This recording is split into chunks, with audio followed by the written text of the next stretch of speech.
사랑에 대한 일종의 환상을 가지고 있습니다. 누군가 나를 사랑한다면, 상대방이 나를 사랑한다면 완벽한 배려와 공감, 완벽한 돌봄과 지지, 또는 변하지 않는 마음과 태도, 이런 것들을 기대하는 거죠. 그리고 그런 것들을 요구할 때도 있습니다. 남녀가 연애하다가 또는 부부지간에 서운한 일이 생기면 이렇게 말하는 경우들이 있죠. 나를 사랑하면 어떻게 그럴 수가 있어? 이제 이러는 거죠. 나를 사랑하는 것 맞아? 당신 변했어. 사랑한다면 이럴 수 없지. 이런 표현들을 쓰는 거죠. 상대방에게 완벽하고도 이 절대적인 어떤 태도를 우리는 요구할 때가 있는 겁니다. 드라마 속이나 영화 속 주인공의 그 흐트러짐 없는 사랑, 어떤 순간에도 변하지 않는 사랑, 그 상대방을 향해서 자기의 모든 것을 희생하는 그 사랑, 그런 것들을 감동하고 그러한 것들을 우리가 기대하는 그런 경우들이 있죠. 그런데 뒤집어 생각해 보면 상대방에게 그런 사랑을 요구하고 기대하는 당신은 그런 사랑을 할 수 있느냐? 당신이 상대방을 그렇게 사랑할 수 있느냐?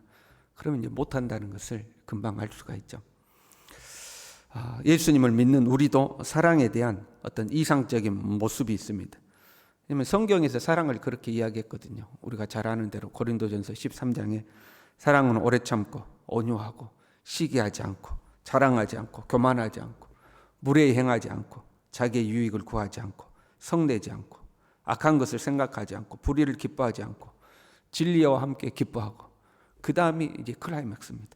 모든 것을 참으며 모든 것을 믿으며 모든 것을 바라며 모든 것을 견디느니라. 사랑은 모든 것을 참고 믿고 바라고 모든 것을 견디어내는 거다. 그래서 우리도 그러한 사랑에 도달하기를 소망하고 또 그러한 사랑만이 진정한 사랑이라고 생각하는 경우가 있죠. 그래서 여러분도 그런 소리 어쩌면 들었을 수도 있어요. 너 교회 다닌다면서 그 정도밖에 못하냐? 너 목사라면서 사랑이 그 정도밖에 안 되냐? 사랑을 그 정도밖에 못하면서 장로라고 할 수 있냐? 이제 이런 우리가 이야기를 듣는 경우들이 있죠. 예수 믿는 사람들의 사랑을 완벽한 사랑, 모든 것을 믿고 바라고 참고 견디는 사랑으로 우리가 이상적인 사랑으로 그려놓고 거기에 도달하지 못하면 그래가지고 사랑한다고 말할 수 있어, 이제 이렇게 하는 거죠. 그러나 우리가 기억해야 될 것은 사람의 사랑은 완벽하지가 않다는 겁니다. 도달해야 될 목표치는 있겠지만 사람의 사랑은 완벽하지가 않습니다. 사람의 사랑 중 가장 헌신적인 사랑을 뽑으라면 부모의 사랑이라고 할 수가 있겠죠. 여러분, 우리가 부모잖아요. 부모로서 자녀를 완벽하게 대하는가? 때로 자녀를 징계할 때 우리의 징계가 정말로 정당한가? 자녀를 대하는 우리의 감정적 태도가 정당한 감정인가? 때로 지나치게 화내고 지나치게 소리치고 지나치게 자녀에게 감정을 해소해 버릴 때가 있지 않는가? 다른 데서 스트레스 받았는데 그것이 자녀에게 쏟아져 버리지는 않는가? 그럴 때 있지 않습니까, 여러분? 그러면 그렇다고 해서 우리가 자녀를 사랑하지 않는 것인가? 그건 아니죠. 자녀를 대한 태도가 우리에게 부족함이 있었을지라도 우리는 자녀를 사랑하는 거죠. 사랑하는 것이 분명하죠. 그런데 우리의 사랑은 부족한 거죠. 그 엄밀하게 말하면 사람이 부족한 겁니다. 우리 사람이라는 존재가 부족해요. 온전하지 않습니다. 사람이 하는 모든 것은 그것이 사랑을 포함해서 사람이 하는 모든 것은 완벽하지가 않죠. 온전하지가 않죠. 부족함이 존재해요. 그러나 사랑은 사랑인 겁니다. 예수님이 베드로에게 묻죠. 요한의 아들 시몬아, 네가 이 사람들보다 나를 더 사랑하느냐? 요한의 아들 시몬아, 네가 나를 사랑하느냐? 요한의 아들 시몬아, 네가 나를 사랑하느냐? 3번이나 물으셨어요. 아마 베드로가 대답은 하지만 그 심경이 상당히 복잡했을 겁니다.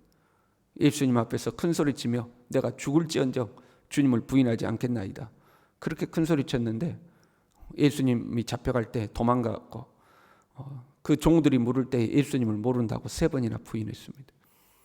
그런 베드로 앞에 예수님이 다시 나타나서 네가 나를 사랑하느냐 하고 물으시니 베드로의 심경이 얼마나 복잡했겠습니까?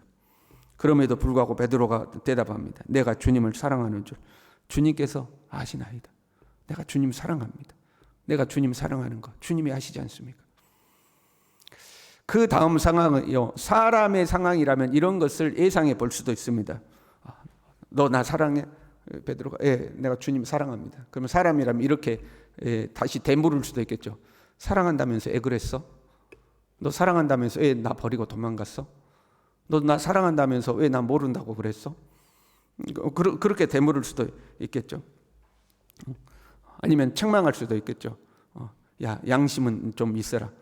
양심 있으면 네가 나 사랑한다고 말할 수나 있어? 뭐 이렇게 할 수도 있지 않겠습니까? 아니면 좀 더 부드럽게 하면 이렇게 했을 수도 있죠. 그래? 근데 너 왜 그랬어? 너 이야기 좀 들어보자. 너 나 사랑한다면 너 그때 왜 그랬어? 네 상황이 있었을 거 아니야? 한번 네 상황을 좀 나에게 설명해봐. 네 이야기 좀 들어보자. 뭐 그랬을 수도 있지 않겠어요? 사람은요, 이상적인 사랑의 기준을 정해놓고 상대방이 그 사랑에 도달하지 못하면 추궁하는 경우가 많죠. 너 엄마 사랑한다면 너 엄마야 이렇게 마음 아프게 해. 그러면서 추궁할 때가 많잖아요. 그런데 그렇게 해놓고 그럼에도 불구하고 합리적인 대답을 내놓지 못하면 봐봐, 너는 나를 사랑하지 않아. 이 결론에 도달하는 거죠. 당신은 나를 사랑하지 않는 것 같아. 너는 나를 사랑하지 않는 것 같아. 설명해봐. 네가 나를 사랑한다면 어떻게 그렇게 할 수가 있어? 설명해봐. 설명 못하잖아. 넌 나를 사랑하지 않는 거야.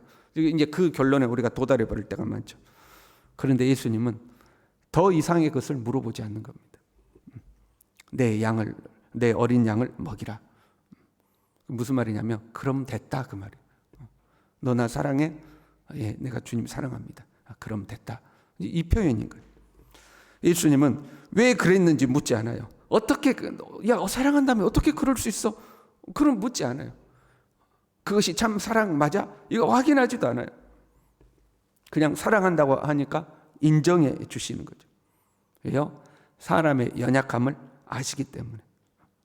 주님을 모른다고 배반했을지라도, 주님을 부인했을지라도, 그럼에도 베드로의 사랑인 것을 주님은 아시는 거예요. 인정하시는 거예요. 우리가 자녀를 대할 때 때로 실수하고 과도하게 화를 내기도 하고 부족함이 있지만, 그럼에도 불구하고 우리가 자녀를 사랑하는 것이 확실한 것처럼 베드로가 주님 앞에 부족함이 있었을지라도 주님은 그 베드로의 사랑이 사랑인 것을 인정해 주시는 거죠. 완벽해야 사랑이 아니에요. 여러분, 사랑할지라도 부족한 그것이 사람이에요. 사람은 부족한 거예요. 완벽해야 사랑이 아니에요. 부족하지만 사랑인 거죠. 우리의 부족한 사랑을 주님은 인정해 주신 거예요. 그래, 알았다 하고 인정해 주시는 거죠. 그리고 그러면 됐다. 그러면 됐다. 극단적인 예로 들자면 남녀가 사랑했는데 남녀가 바람을 피웠어요. 극단적인 상황입니다. 이런 상황이 우리에게 있으면 안 되겠죠. 여자 모르게 다른 여자를 만난 거예요. 그러다 들켰어요. 그랬더니 이 여자가 남자에게 물어보는 거죠. 다른 거 아무것도 안 물어보고 너 나 사랑해? 하고 물어보는 거예요. 그때 남자가 나 그래도 너 사랑해. 그럼 됐어. 일하러 가자. 이런 거죠. 부족함과 실수를 인정해 주는 거죠.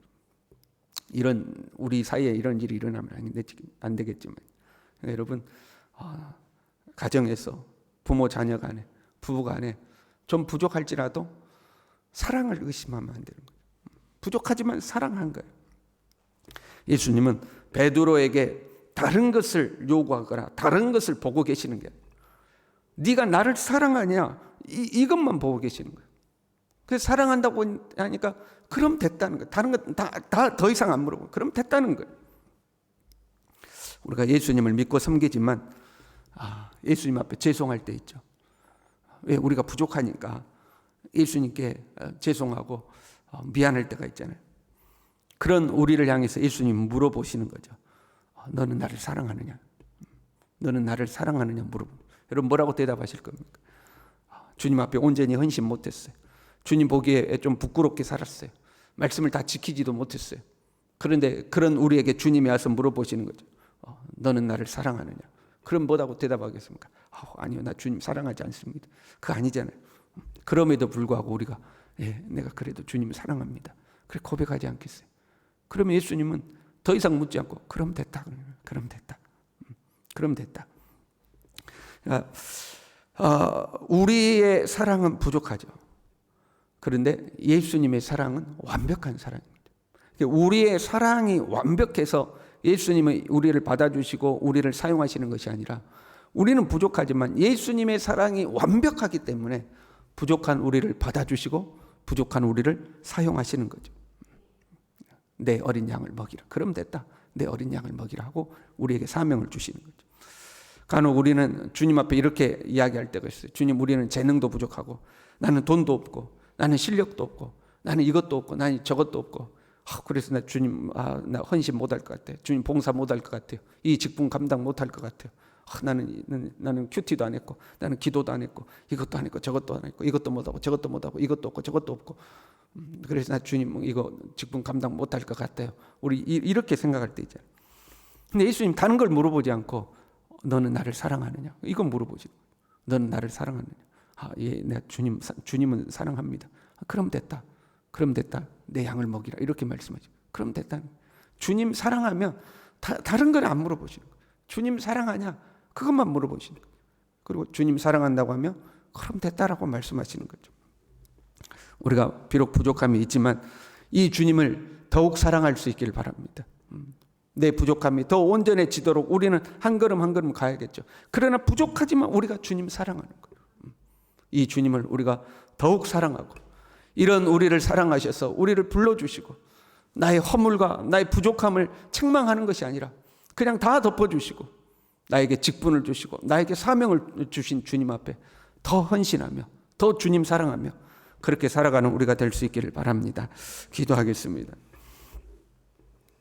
하나님 아버지, 우리는 부족함이 많지만 그럼에도 불구하고 우리를 사랑해 주시고 안아주시는 주님의 은혜에 진심으로 감사를 드립니다. 이 주님의 사랑의 품에 안겨서 우리도 주님을 더욱 사랑할 수 있도록 도와주시고 주님이 우리에게 맡겨주신 모든 것들을 기쁨으로 감당해 갈 수 있도록 주님 우리를 붙들어 주시며 우리가 서로 사랑할 때도 비록 부족함이 있지만 서로의 허물을 덮어주고 서로의 그 마음을 들여다보고 서로를 용납하며 살아갈 수 있도록 우리 모두를 붙들어 주시옵소서. 예수님의 이름으로 기도 올리옵나이다. 아멘.